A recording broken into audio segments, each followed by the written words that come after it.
I'm Tamara Gray, Executive Director and Chief Spirituality Officer of Rabata. You can look up our work at rabata.org, Rabata. Today, I am here to talk to you about the word SAWM or SAWM, the word in Arabic for fasting.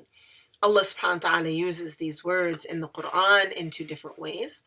One, he says, Ya ayyuhalladhina amanu kutiba alaykum as-siyam, O you who believe. Siyam has been written for you. In this case, fasting is equated to an act of worship. Allah also subhanahu wa ta'ala, Allah Azza wa Jal also says, فَقُولِي إِنِّي نَذَرْتُ لِلرَّحْمَنِ صَوْمًا. Say that I have taken an oath to the most merciful of SAWM. In this case, SAWM does not mean the same thing as Siyam. SAWM in this case means abstaining from speech. It means silence. It means silence. So let's pause here and keep these in mind, the way Allah subhanahu wa ta'ala uses these two words. And let's walk now to the typical use of the word SAWM in the Arabic language. SAWM is equal to Siyam in the Arabic language. It means abstaining. It means fasting. It means fasting as we understand it, the fast of Ramadan. You can say Shahr as-Sawm, the month of fasting. It means the month of Ramadan. Now, SAWM or Siyam is an act, it's a non-act. Ibn Arabi tells us that it is a non-action. When we come to fasting, we are coming to what we are not doing. We're not coming to what we are doing. And so in that way, it is equated to the beginning of the phrase of Tawheed, La ilaha illallah, because we begin La ilaha illallah with what is not. And fasting is what is not. And so in both ways, we do what is not in order to reach what is. Allah, la ilaha illahu. Now, in this act of fasting, in this non-action of fasting, there is also an elevation.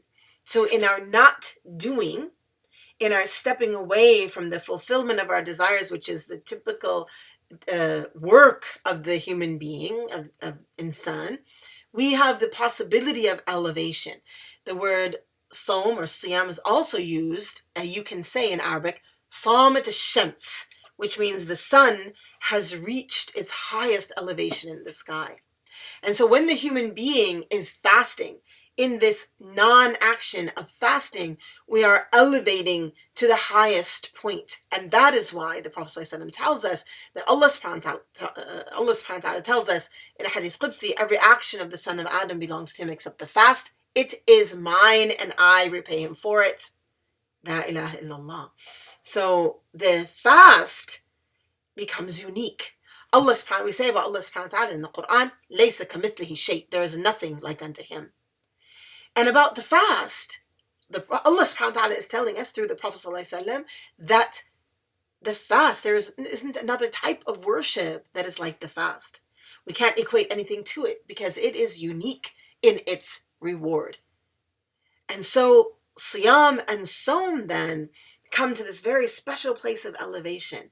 Now, when we circle that back and we remember that we will, on the day of judgment, when we're called into heaven, there's a special door in heaven called Ar-Rayyan, or that which is the quenching.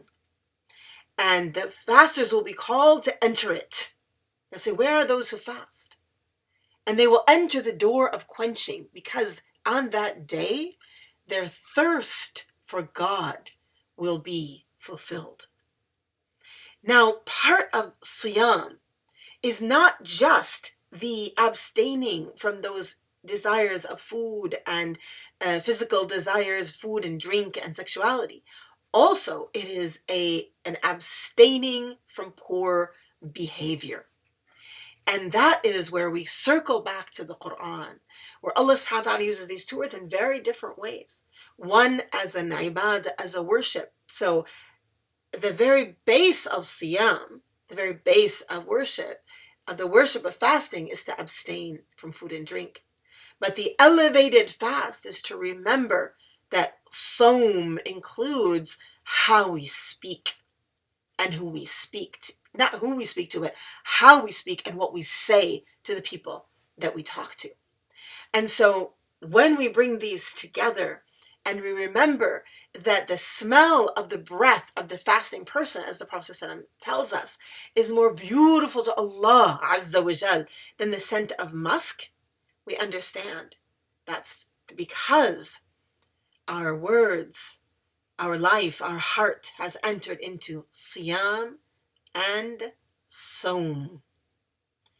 And so we hope then to reach in our non-action, in our negating of what isn't.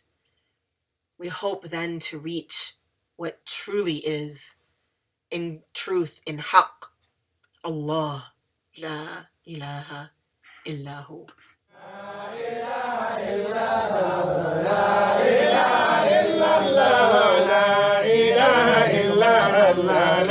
ilaha illallah.